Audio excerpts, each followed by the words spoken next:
Good morning વિદ્યાર્થી મિત્રો. ધોરણ 11માં આજે વાણિજ્ય વ્યવસ્થા આપણે જોઈશું. એમાં પહેલા ચેપ્ટરની આપણે વાત કરવાની છે. બરાબર, વાણિજ્ય વ્યવસ્થામાં પહેલું ચેપ્ટર છે ધંધાનું સ્વરૂપ, એના હેતુઓ અને કાર્યક્ષેત્ર. બરાબર, ધંધો એ નામ બહુ જૂનું કહેવાય તેમ નથી. બરાબર, ધંધો આપણે બધાના મોઢે આ સાંભળેલું છે કે આપણે બધા સાંભળતા જ હોઈએ છીએ કે આપણા ફાધરના મોઢે સાંભળે કે અમે ધંધો કરીએ છીએ. આજુબાજુ તમે ધંધા વિશે ઘણું જાણ્યું હશે. બરાબર, બધા એમ જ કહેતા હોય અમે ધંધો કરીએ છીએ, આ ધંધો પેલો ધંધો, એ બધું બહુ સાંભળ્યું હશે. તો આપણે વાણિજ્ય વ્યવસ્થામાં ધંધો એટલે શું, ચોક્કસ એની વ્યાખ્યા, ધંધો શું કહેવાય, ધંધો કોને કહેવાય, એ આપણે આમાં જોવાનું છે. તો એની પ્રસ્તાવનામાં શું હોય? પ્રસ્તાવનામાં એ હોય કે આ ચેપ્ટરની શરૂઆત કેવી રીતના થાય. બરાબર, એને અહીંયા પ્રસ્તાવના તરીકે ઓળખવામાં આવ્યું હોય છે. પણ ગુજરાતીમાં તમે ચેપ્ટર બનતા હોય તો ઉપર તમને લેખકની બધી માહિતી આપી હોય. બરાબર, એ જ પ્રમાણે અહીંયા પ્રસ્તાવના, જે વાણિજ્ય વ્યવસ્થામાં પ્રસ્તાવનામાં તમને અહીંયા બધી માહિતી આપી હોય કે ચેપ્ટરની શરૂઆત ક્યાંથી થાય છે. તો જોઈએ, સમગ્ર વિશ્વમાં આર્થિક પ્રવૃત્તિઓ વેપાર અને વાણિજ્યને શું રાખે છે? જીવંત રાખે છે. સમગ્ર વિશ્વમાં આર્થિક પ્રવૃત્તિઓ, હવે આર્થિક પ્રવૃત્તિ કોને કહેવાય એ આના પછી છે, આપણે જોઈશું. આર્થિક પ્રવૃત્તિઓ વેપાર અને વાણિજ્યને કેવી રાખે છે? જીવંત રાખે છે. જીવંત એટલે જીવતી, બરાબર, ચાલુ રાખે છે. તમારા શહેર અથવા ગામમાં કુંભાર, લુહાર, વણકર, મોચી આર્થિક પ્રવૃત્તિઓ દ્વારા આર્થિક લાભ કે નાણાકીય વળતર મેળવતા હોય. હવે અહીંયા કીધું છે કે ગામમાં અથવા શહેરમાં કુંભાર હોય, લુહાર હોય, વણકર હોય, મોચી હોય વગેરે શું કહે છે? આર્થિક પ્રવૃત્તિ. આર્થિક પ્રવૃત્તિ અહીંયા કીધું તો આપણે જોઈ લઈએ કે આર્થિક પ્રવૃત્તિ દ્વારા શું મળે છે? આર્થિક લાભ કે નાણાકીય વળતર મેળવતા હોય છે. એના બદલામાં એનો મતલબ એમ થાય કે અહીંયા કુંભાર, લુહાર, વણકર, મોચી પોતાની સેવા આપીને જે પૈસા મેળવતા હોય, બરાબર, જે પૈસા મેળવતા હોય એને આર્થિક પ્રવૃત્તિ કહેવાય. કુંભાર છે એ માટલું હોય એ વેચશે, સામે 50 રૂપિયાનું માટલું હોય તો 50 રૂપિયા મેળવશે. લુહાર પણ વસ્તુ, જે લોખંડની વસ્તુ તૈયાર કરી હોય એ પણ લોખંડની વસ્તુ વેચશે અને સામે પૈસા મેળવશે. મોચી તમે જોયો હશે તો જે ચંપલ બનાવી આપતો હોય અથવા ચંપલ રિપેર કરી આપતો હોય, જેના જે 5 રૂપિયા 10 રૂપિયા થતા હોય એ 10 રૂપિયા 5 રૂપિયા મેળવતો હોય, તે થયું આર્થિક પ્રવૃત્તિ. આર્થિક પ્રવૃત્તિનો મતલબ એમ કે તમે વસ્તુના બદલામાં કંઈક મેળવતા હોય તો કંઈક, એટલે અહીંયા નાના અથવા પૈસા મેળવતા હોય તેને આર્થિક પ્રવૃત્તિ કહેવાય. આર્થિક પ્રવૃત્તિ દ્વારા આર્થિક લાભ કે નાણાકીય વળતર એટલે અહીંયા પૈસામાં છે. નાણાકીય વળતર એટલે અહીંયા કુંભારને પૈસા મળે, લુહારને પણ પૈસા મળે, વણકર અને મોચીને પણ અહીંયા શું મળતા હોય? પૈસા મળતા હોય. તો જો એ પૈસા મળતા હોય તેને કહેવાય નાણાકીય વળતર તરીકે ઓળખવામાં આવે છે. શહેરમાં નાના મોટા કારખાનામાં હજારો કામદારો રોજગારી મેળવે છે. બરાબર, કારખાના આપણે આજુબાજુ ચાલતા હોય, જો તમે જોયું હશે કે કેટલાય કામદારો કામ કરતા હોય, રોજગારી મેળવતા હોય. આ બધી જ પ્રવૃત્તિઓ આર્થિક પ્રવૃત્તિ કહેવાય. કેમ આર્થિક પ્રવૃત્તિ કહેવાય? કારણ કે એ કામદારો અથવા જે રોજગારો આખો દિવસ કામ કરતા હોય, આખો મહિનો કામ કરતા હોય અને આખો મહિનો કામ કર્યા પછી એ પગાર મેળવતા હોય 5,000. એ 5,000 પગાર જો એ લોકો મેળવતા હોય તો એનો મતલબ એમ કે એમને આર્થિક પ્રવૃત્તિ કરી છે. કેમ કહેવાય? કેમ કે કામના બદલામાં શું મળતું હોય? વેતન, પગાર મળતો હોય. એટલે હમણાં જ કીધું કે કોઈ પણ પ્રવૃત્તિ કરો અને એના સામે વળતર મળતું હોય, પૈસા મળતા હોય તો એ પ્રવૃત્તિ આર્થિક પ્રવૃત્તિ કહેવાય. બરાબર, તમે પોતાની વસ્તુ હોય, તમારું પોતાનું ઘર હોય, બરાબર, અથવા ઘર વેચવાનો ધંધો કરતા હોય તો ઘર એકનું વેચો, એમાંથી આવક થાય, બીજાનું ઘર તમે વેચી આપો, એમ દલાલ જેવું કોઈ કાર્ય થતું હોય તો એ જે કાર્ય થયું એ આર્થિક પ્રવૃત્તિ થઈ કહેવાય. કારણ કે વસ્તુ વેચો અને સામે પૈસા મેળવો છો, વળતર મેળવતા હોય તે આર્થિક પ્રવૃત્તિ થઈ તેમ કહેવાય. જેનો ઉદ્દેશ્ય આર્થિક ઉપાર્જનનો છે. આર્થિક ઉપાર્જન એટલે આર્થિક એટલે નાનું, આર્થિક એટલે પૈસા મેળવવાનો હોય. બરાબર, આર્થિક પ્રવૃત્તિનો ઉદ્દેશ્ય શું હોય? પૈસા મેળવવાનો હોય, નાનું મેળવવાનું હોય, વળતર મેળવવાનું હોય. ધંધો એ નફાના ઉદ્દેશ્યથી કરવામાં આવતી આર્થિક પ્રવૃત્તિ. ધંધો પણ એ શું છે? નફાના ઉદ્દેશ્યથી કરવામાં આવતી આર્થિક પ્રવૃત્તિ છે. હવે ધંધો એટલે દુકાનમાં બેસ્યા હોય એ ધંધો કહેવાય. દુકાનમાં સમજો કાપડની દુકાન હોય અથવા ડ્રેસની દુકાન હોય, એ ડ્રેસ અથવા કાપડ વેચતો હોય અને એના બદલામાં શું મેળવતો હોય? પૈસા. બરાબર, 200 રૂપિયાનું કાપડ બી વેચતો હોય, પણ તો એ 200 રૂપિયાનું જ્યારે કાપડ વેચે, કાપડ તમે લેતા હોય, એ કાપડના તમે 200 રૂપિયા ચૂકવતા હોય તે 200 રૂપિયામાં એનો પોતાનો શું હોય, નફો હોય. સમજી લો કાપડ 180નું છે, તમને 200માં આપે છે, એટલે 20 રૂપિયાનો શું થાય, અહીંયા નફો થાય.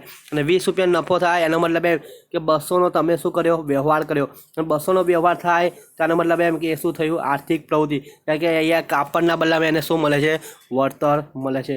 ધંધો ઉપરાંત વ્યવસાય અને રોજગાર પણ આર્થિક પ્રવૃત્તિના પ્રકાર છે. માનવીની જરૂરિયાતમાં શું થાય, સતત વધારો થાય. આ જરૂરિયાત સંતોષવા માટે માનવી આર્થિક પ્રવૃત્તિ કરે છે. હવે જરૂરિયાત બહુ બધી હોય, બધાની જરૂરિયાતો કેવી હોય, અલગ અલગ. અને આ જરૂરિયાતો સંતોષવા માટે શું કરવું પડતું હોય, આર્થિક પ્રવૃત્તિ કરવી પડતી હોય. અહીં એક ઉદાહરણ લીધું છે, એ ઉદાહરણમાં આપણે જોઈશું એટલે તમને અહીંયા ખબર પડશે કે આર્થિક પ્રવૃત્તિ કોને કહેવાય તે આપણે અહીંયા જોઈશું.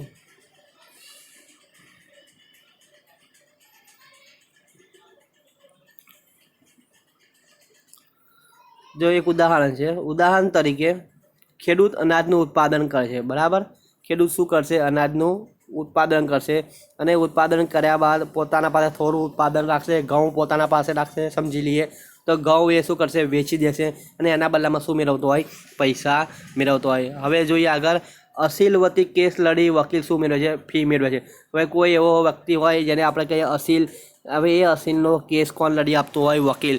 અને વકીલ એને શું કરાવતો હોય, જે પણ હોય એનો જે કેસ હોય એ લડી આપતો હોય, અને એના પાસેથી શું મેળવતો હોય, ફી મેળવતો હોય.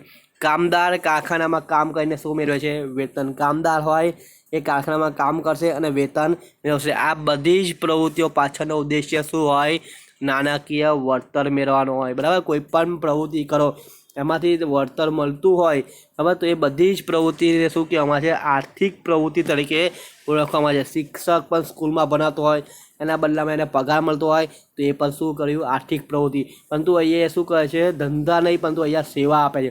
સેવાના બદલામાં શું મેળવે છે, નાણાકીય વળતર. તો એ પણ શું થયું, આર્થિક પ્રવૃત્તિ થઈ.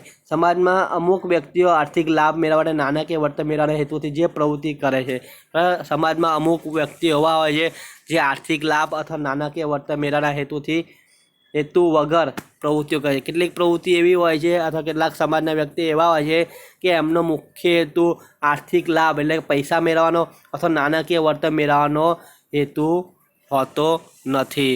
દાખલા તરીકે સમાજ સેવકના ઉદ્દેશિક કામ કરે છે. સમાજ સેવક જે પણ હોય એ સમાજના જે પણ લોકો હોય, બીમાર હોય, ગમે તે હોય, એ લોકોની સેવા કરશે, પણ એનો ઉદ્દેશ્ય અહીંયા આર્થિક લાભ અથવા નાણાકીય વળતર મેળવવાનો હોતો નથી.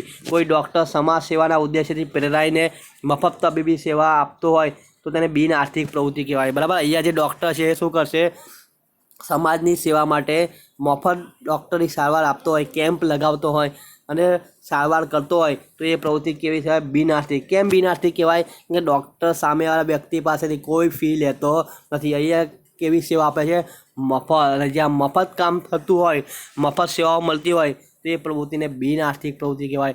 અને આર્થિક પ્રવૃત્તિ કોને કહેવાય, કે જેમાંથી કંઈક મળતું હોય, આવક થતી હોય, નફો થતો હોય, પૈસા મળતા હોય, પગાર મળતો હોય, તો આ આર્થિક પ્રવૃત્તિ.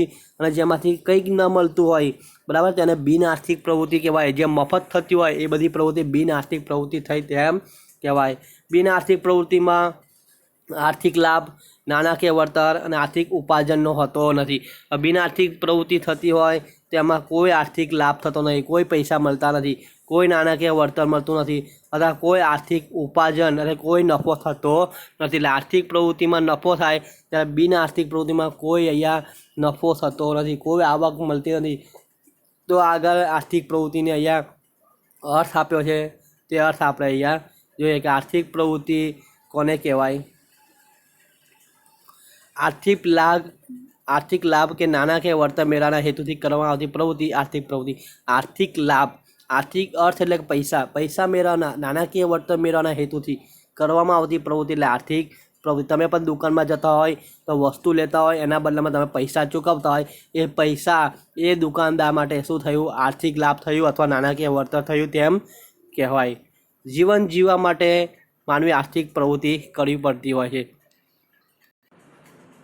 તો જીવન જીવવા માટે માનવીએ આર્થિક પ્રવૃત્તિ કરવી પડે. જો આર્થિક પ્રવૃત્તિ કરવા નહીં આવે તો એ વ્યક્તિ કંઈ મેળવી શકે નહીં, બરાબર. એટલે જીવન જીવવા માટે કમ્પલસરી આર્થિક પ્રવૃત્તિ કરવી પડે છે, જેના કારણે જેથી નાણાં મેળવે માનવી તેની જરૂરિયાત સંતોષી શકે છે। બરાબર, આર્થિક પ્રવૃત્તિ કરી હોય, તમે વસ્તુ લેતા હોય, બરાબર, અને વસ્તુના બદલા પૈસા ચૂકવતા હોય, તે પૈસાના બદલામાં તમે વસ્તુ લીધી, પૈસા તમે ચૂકવતા હોય, તે જે દુકાનદાર હોય અથવા જે ધંધો કરતો હોય એની પોતાની જે જરૂરિયાત હોય એ જરૂરિયાતો શું કરે છે, સંતોષી શકે છે। તમારા ઘરમાં પણ તમારા ફાધર તો તમારી મધર, બરાબર, કામ પર જતા હોય, એ કામ પર જ્યારે મહિનો પૂરો થાય એટલે મહિનો પૂરો થાય એટલે તમને શું મળતું હોય, કે તમારા ફાધરને શું મળતું હોય, પગાર મળતો હોય, બરાબર। અને એ પગાર જેવા ઘરમાં આવે તો તમારી પોતાની જે જરૂરિયાત હોય, કપડાની, ચોપડાની, જે પણ જરૂરિયાત હોય, બરાબર, એ જરૂરિયાત તમારેથી અહીંયા શું થાય છે, એનો મતલબ એમ કે તમારા ફાધર અથવા મધર દ્વારા આર્થિક પ્રવૃત્તિ કરવામાં આવી અને એના બદલામાં એમને શું મળ્યું, પગાર। ને પગાર દ્વારા તમે પોતાની જરૂરિયાતો પણ અહીંયા શું કરો છો, સંતોષાઈ શકો છો। તમારા જે કપડાં અથવા ચોપડા અથવા ફીસ જે પણ ભરવાની હોય તમે ભરી શકો છો। એટલે અહીંયા જે પોતાની જે જરૂરિયાતો હોય એને શું કહે છે, માનવી પોતાની જરૂરિયાતો શું કહે છે, અહીંયા સંતોષી શકે છે। આગળ જોઈએ તો આર્થિક પ્રવૃત્તિ કરનાર, આ બધી જ પ્રવૃત્તિ આર્થિક પ્રવૃત્તિ શું કહેવાય, ફળદાયી પ્રવૃત્તિ કહેવામાં આવે। ફળદાયી કેમ કે આમાંથી કંઈક ને કંઈક મળતી હોય, હવે અહીંયા પગાર મળતો હોય એ ફળદાયી કહેવાય, નફો થતો હોય એ ફળદાયી કહેવાય। તો આર્થિક પ્રવૃત્તિ કરનાર બીજાને જરૂરિયાતો શું કહે છે, સંતોષે છે અને પોતાને આર્થિક લાભ મેળવે છે। એ આર્થિક પ્રવૃત્તિ કરનાર જે પણ હોય એ શું કહે, બીજાની જરૂરિયાતને શું કહે છે, સંતોષે છે અને પોતાનો આર્થિક લાભ મેળવે છે। કઈ રીતના તે આપણે જોઈએ, ખેડૂત અનાજનું ઉત્પાદન કરી, વણકર કાપડનું ઉત્પાદન કરી, સુથાર ફર્નિચરનું ઉત્પાદન કરી સમાજના વિવિધ વર્ગોની જરૂરિયાતો સંતોષે અને તેમાંથી આર્થિક વળતર મેળવે છે। અહીંયા ખેડૂત દ્વારા અનાજનું ઉત્પાદન થાય અને અનાજનું ઉત્પાદન શું કરે, વેચાણ કરશે અને જ્યારે અનાજની જરૂર હોય એ લોકો અનાજ અહીંયા મેળવતા જતા હોય છે। એ જ પ્રમાણે અહીંયા સુથાર શું કરે છે, ફર્નિચરનું ઉત્પાદન કરે અને ફર્નિચર અહીંયા શું કરે, વેચાણ કરે। એ જ પ્રમાણે વણકર શું કરે, કાપડનું ઉત્પાદન કરે અને કાપડનું વેચાણ કરે। આમ અલગ અલગ વ્યક્તિની જે પણ જરૂરિયાત હોય એ જરૂરિયાત પૂરું કરવાની જવાબદારી આ લોકોની હોય છે અને એ લોકો વસ્તુ ઉત્પાદન કરીને સમાજના અલગ અલગ વર્ગને જરૂરિયાત સંતોષે અને એમાંથી શું મેળવે છે, આર્થિક વળતર મેળવે છે। આધુનિક યુગમાં આર્થિક પ્રવૃત્તિ કેવી છે, કેન્દ્ર સ્થાને છે। એનો મતલબ એ કે આર્થિક પ્રવૃત્તિ વગર કંઈ થઈ શકે નહીં, આર્થિક પ્રવૃત્તિ અહીંયા તો કરવી જ પડતી હોય છે। આગળ જોઈએ તો બિન આર્થિક પ્રવૃત્તિ। હવે બિન આર્થિક પ્રવૃત્તિમાં શું કહે તે આપણે જોઈએ કે બિન આર્થિક પ્રવૃત્તિમાં શું હોય। આર્થિક પ્રવૃત્તિમાં આપણને ખબર પડી ગઈ કે જેમાંથી માત્ર આવક થતી હોય, નફો થતો હોય, પગાર મળતો હોય, બરાબર, તો એવી પ્રવૃત્તિને આર્થિક પ્રવૃત્તિ કહેવાય। જ્યારે બિન આર્થિક પ્રવૃત્તિ એવી પ્રવૃત્તિ જેમાંથી કંઈ જ ન મળતો હોય, માત્ર એક જ ઉદ્દેશ્ય હોય, સેવા કરવાનો। સેવા કરવાના હેતુથી કરવામાં આવતી કોઈ પણ પ્રવૃત્તિ બિન આર્થિક પ્રવૃત્તિ કહેવાય। તો જો બિન આર્થિક પ્રવૃત્તિનો હેતુ નાણાકીય વળતર કે આર્થિક ઉપાર્જનનો હોતો નથી। બિન આર્થિક પ્રવૃત્તિ કરવામાં આવે એમાંથી કોઈ નાણાકીય વળતર અને આર્થિક લાભ થતો નથી। સમાજમાં કેટલીક વ્યક્તિઓ નાણાકીય વળતર કે આર્થિક ઉપાર્જન મેળવવાના હેતુ વગર પ્રવૃત્તિઓ કરતા હોય। સમાજનો કેટલોક વર્ગ એવો હોય કે કેટલાક વ્યક્તિઓ એવા હોય કે એને નાણાકીય વળતર તો આર્થિક ઉપાર્જન નહીં જોતું હોય, આર્થિક લાભ નહીં જોતો હોય, તો તેવી પ્રવૃત્તિને બિન આર્થિક પ્રવૃત્તિ કહેવાય। દાખલા તરીકે સમાજ સેવક દ્વારા થતી સમાજ સેવાની પ્રવૃત્તિ, માતા દ્વારા પોતાના બાળકની ઉછેરની પ્રવૃત્તિ, કોમી એકતા માટે પ્રચાર કરતા કાર્યકરની પ્રવૃત્તિ, ભૂકંપ અને સુનામી જેવી કુદરતી હોનારત સમયે અસરગ્રસ્તોને રાહત છાવણીમાં સેવા આપવાની કાર્યકરોની પ્રવૃત્તિ વગેરે બિન આર્થિક પ્રવૃત્તિ કહેવાય। અહીંયા જે પણ પ્રવૃત્તિના નામ આપ્યા છે, તમે વાત કરી છે, એ બધી બિન આર્થિક કહેવાય। એમાંથી કોઈ લાભ થતો નથી। ભૂકંપ, સુનામી જેવી કોઈ પરિસ્થિતિ હોય, કુદરતી હોનારત હોય, તો તેવા સમયે જે અસરગ્રસ્ત હોય અથવા જે નુકસાન થયું હોય તેવાને અહીંયા શું કહેવામાં આવે છે, સેવા કરવામાં આવે છે। અને સેવા કરવામાં આવતી હોય તો તેવી પ્રવૃત્તિ બિન આર્થિક પ્રવૃત્તિ કહેવાય। એમના પાસેથી કોઈ પગાર અથવા કોઈ નફો અથવા કોઈ પૈસા લેવામાં આવતા નથી। બિન આર્થિક પ્રવૃત્તિઓ તેને કહી શકાય। આ માટેનું પ્રેરક બળમાં આવશે દેશ સેવા, દેશની સેવા કરો એ પણ બિન આર્થિક પ્રવૃત્તિ, સમાજ સેવા એ પણ બિન આર્થિક પ્રવૃત્તિ, લાગણી, પ્રેમ અથવા માનવીના જીવનમાં આવતું પરિવર્તન એ પણ શું કહેવાય, બિન આર્થિક પ્રવૃત્તિ। આ બધી પ્રવૃત્તિમાં શું અહીંયા રોકડ, આવક, નફો, પગાર એવું કંઈ હોતું નથી, એટલે તેને બિન આર્થિક પ્રવૃત્તિ કહેવાય। આ પરીક્ષામાં તમને 2 માર્ક્સમાં પૂછાય છે આર્થિક પ્રવૃત્તિ અને બિન આર્થિક પ્રવૃત્તિનો તફાવત, બરાબર। આ જે તફાવત આપ્યો છે એમાં તમે તફાવતના મુદ્દા તમારે અહીંયા લખવા પડે। જો તફાવતના મુદ્દા નહીં લખ્યા હોય તો તમારો 1 માર્ક્સ અહીંયાથી શું થાય, કટ થઈ જશે। એટલે 2 માર્ક્સમાં તમારો 1 માર્ક્સ અહીંયા જતો રહેતો હોય છે। તો તફાવતના મુદ્દામાં પહેલું છે હેતુ। હવે હેતુ એટલે શું, આર્થિક પ્રવૃત્તિનો હેતુ શું અને બિન આર્થિક પ્રવૃત્તિનો હેતુ શું, એ એના માટે લખવાનું। તો હેતુ જે મુદ્દો છે એમાં શું કહે છે, આર્થિક પ્રવૃત્તિ આર્થિક લાભ મેળવવાનો હેતુ છે। હવે આર્થિક લાભ એટલે પૈસા મેળવવાનો અહીંયા આર્થિક પ્રવૃત્તિનો હેતુ હોય, પૈસા અહીંયા મળવા જોઈએ. બિન આર્થિકમાં શું હોય? સમાજ સેવા, માનવ સેવા, દેશ સેવાનો હેતુ હોય. આમાં તમને પૈસા મળતા નથી, કોઈ આવક થતી નહીં, કોઈ નફો થતો નથી, કારણ કે આમાં શું હોય છે? સેવાના હેતુથી કરવામાં આવતી કોઈ પણ પ્રવૃત્તિ. કયો હેતુ? સેવાના હેતુથી કરવામાં આવતી કોઈ પણ પ્રવૃત્તિને બિન આર્થિક પ્રવૃત્તિ કહેવાય. એટલું તમારે યાદ રાખવાનું. આમાં કોઈ તમે રોકડ આવક કે પગાર એવું કંઈ મળશે નહીં. હવે અપેક્ષા એટલે ઈચ્છા. તો આર્થિક પ્રવૃત્તિ કરતા હોય તો એમાં તમારી કઈ અપેક્ષા હોય? બરાબર, તો એમાં તમને નફો મળવો જોઈએ, પગાર મળવો જોઈએ, ફી મળવી જોઈએ, મહત્તમ સંપત્તિ મેળવવાની અપેક્ષા હોય. આર્થિક પ્રવૃત્તિ કરનારની અપેક્ષાઓમાં એને નફો થવો જોઈએ. જો ધંધો કરતો હોય, નોકરી કરતો હોય તો પગાર મળવો જોઈએ, બરાબર. વકીલ હોય તો ફી મળવી જોઈએ, બરાબર. એટલે આર્થિક પ્રવૃત્તિની અપેક્ષા હોય નફો મેળવવો, બરાબર, નફો મેળવવો, પગાર, ફી, મહત્તમ સંપત્તિ મેળવવાની એની શું હોય? અપેક્ષા હોય. અથવા બિન આર્થિક પ્રવૃત્તિની વાત કરીએ તો એની શું અપેક્ષા હોય? તો દેશ સેવા, સમાજ સેવાની એની શું હોય? અપેક્ષા હોય. પ્રકારમાં જોઈએ તો બિન આર્થિક પ્રવૃત્તિના પ્રકારમાં ધંધો આવે, વ્યવસાય અને રોજગાર. આ ત્રણ એના પ્રકાર જે આપણે આગળ જોવા છે. આ ત્રણમાં એમને શું મળતું હોય? નફો થતો હોય, પગાર મળતો હોય, ફી મળતી હોય, બરાબર. એટલે ધંધો, વ્યવસાય અને રોજગાર આ ત્રણ આપણે અહીંયા આગળ જોવાના છે. જ્યારે બિન આર્થિક પ્રવૃત્તિનો કોઈ પ્રકાર હોતો નથી, એનો તો એક જ પ્રકાર હોય, માત્ર સેવા કરવાનો, બરાબર. એટલે આનો બીજો કોઈ પ્રકાર હોતો નથી. આગળ જોઈએ જોખમ અને અનિશ્ચિતતા.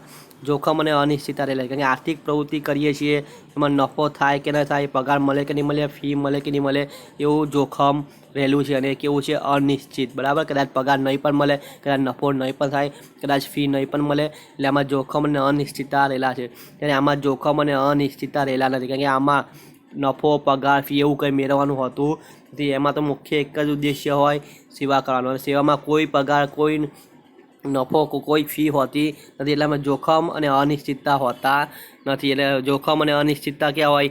જ્યાં પગાર મળતો હોય, નફો મળતો હોય, ફી મળતી હોય, ત્યાં જોખમ અને અનિશ્ચિતતા હોય, જે આર્થિક પ્રવૃત્તિમાં જોવા મળે છે. બિન આર્થિક પ્રવૃત્તિમાં કોઈ જોખમ હોતું નથી અથવા કોઈ અનિશ્ચિતતા હોતી નથી.